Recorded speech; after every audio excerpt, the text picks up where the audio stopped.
femme noire, femme mélanine, princesse et homme blanc.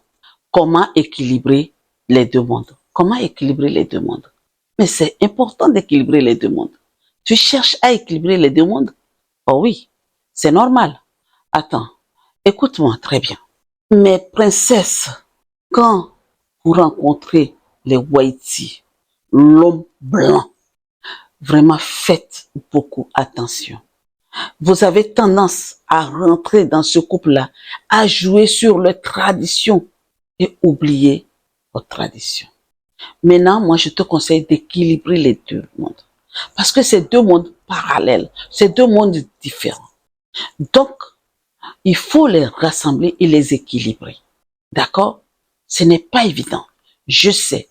Ils ont déjà tellement diabolisé notre tradition, notre monde, que il faut lui montrer que ce que les autres ont diabolisé, ce qu'il a appris quand il était enfant, ce n'est pas la vérité. La vérité, c'est autre chose. Donc, la première des choses, pour vraiment équilibrer les deux mondes, je n'arrêterai jamais de vous dire de communiquer et de reconnaître que les expériences sont différentes. Oui, vous êtes différents. Il est ce qu'il est et toi aussi tu es ce que tu es. Même la mélanine seule aussi. Même les jumeaux, ils sont différents. Ils sont différents. Donc, cette reconnaissance-là est primordiale. Reconnaître, accepter que les expériences que vous avez là, elles sont différentes. Vous êtes différents. Votre histoire est différente. Votre vie est différente. Reconnaissez cela. D'accord? L'amour ne nie jamais la réalité. Il les embrasse en fait. Les réalités là, l'amour les embrasse. Donc, il faut comprendre cela, princesse. Il ne faut pas aller avec un Waiti pour t'oublier, pour oublier ta racine. D'accord? La deuxième chose, créer un espace de sécurité pour parler de tout et de même les histoires qui fâchent. Pour parler. Dis qui tu es, ton identité, ta tradition, ta culture. Dis-le lui. Et accepte aussi d'écouter lui aussi. Lui aussi, il doit tout te dire.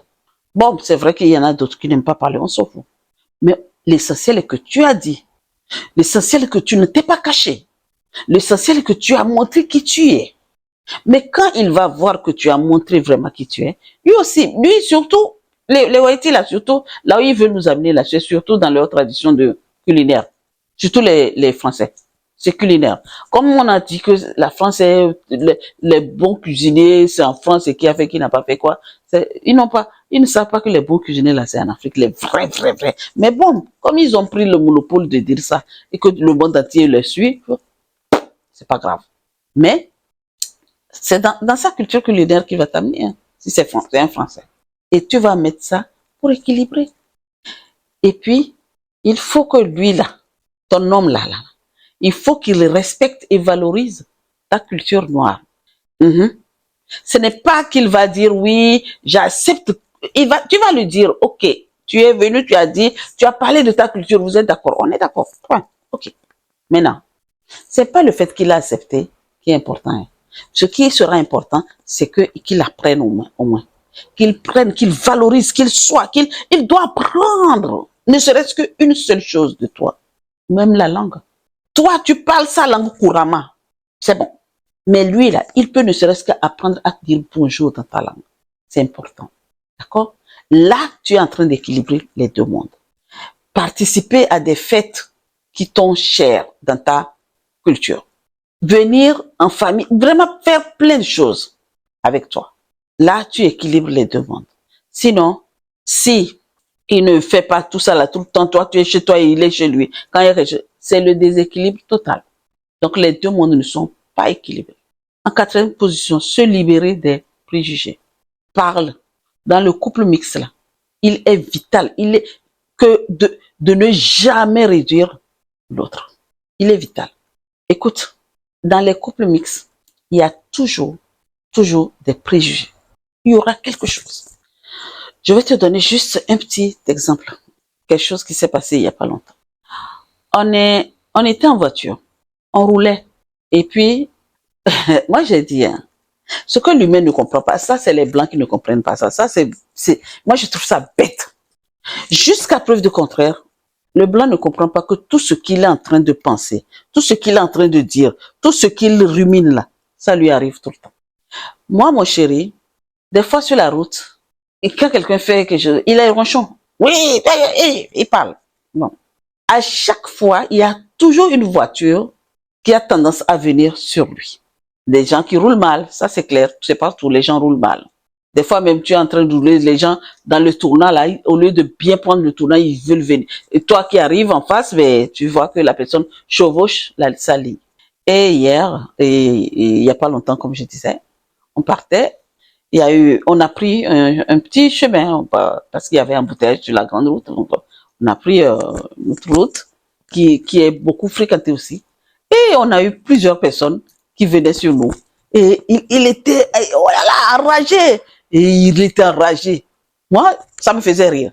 Parce que je sais que je savais quand on partait, je dis, de toute façon, il dit, mais maintenant je comprends pas, c'est tous les jours que je sors, il y a toujours une voiture qui vient sur moi. Tout ça là. Je suis là. Et il a fait sortir que, mais ici en France, on roule quand même à droite, voyons, non. Mais on n'est pas au Togo ici. Aïe! J'ai dit, écoute-moi très bien. Ce que tu viens de lâcher là, c'est de ta bouche que c'est sorti. Tu as été au Togo, tu as vu, hein? Pourquoi c'est au Togo? Donc, nous avons eu cette dispute un petit peu, et il a fini par comprendre que c'est vrai qu'il a dépassé les bornes. C'est pour ça, il est essentiel, il est fort, il est très, très important de quand il y a quelque chose, d'en parler.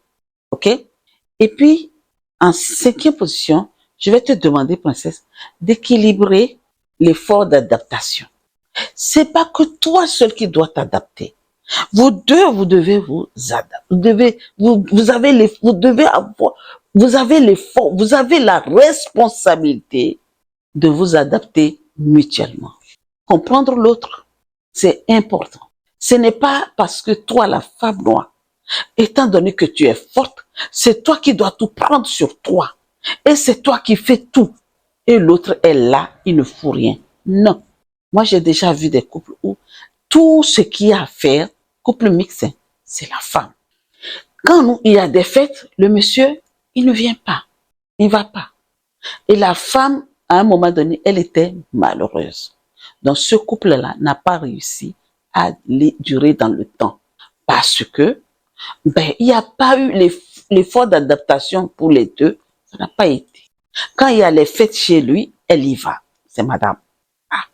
Mais lui, il ne vient pas chez elle. Elle se retrouve, quand on a des fêtes comme ça, elle se retrouve toute seule, en train de danser. Toute seule. Donc, tu vois pourquoi il faut que lui aussi en fasse des efforts. Sinon, après, ce mariage n'ira pas loin. En 6e point, créer une identité de couple unique. Créez votre identité unique. Créez quelque chose pour vous seul. Faites quelque chose tous les deux que vous avez mélangé et choisir. Il a amené sa culture, tu as amené ta culture, sa tradition, vous avez mis les deux. Ah, on va prendre ces deux-là, on va mettre ensemble pour vraiment que ça crée notre tradition à nous. D'accord? Et puis, préparer ensemble le regard de l'extérieur.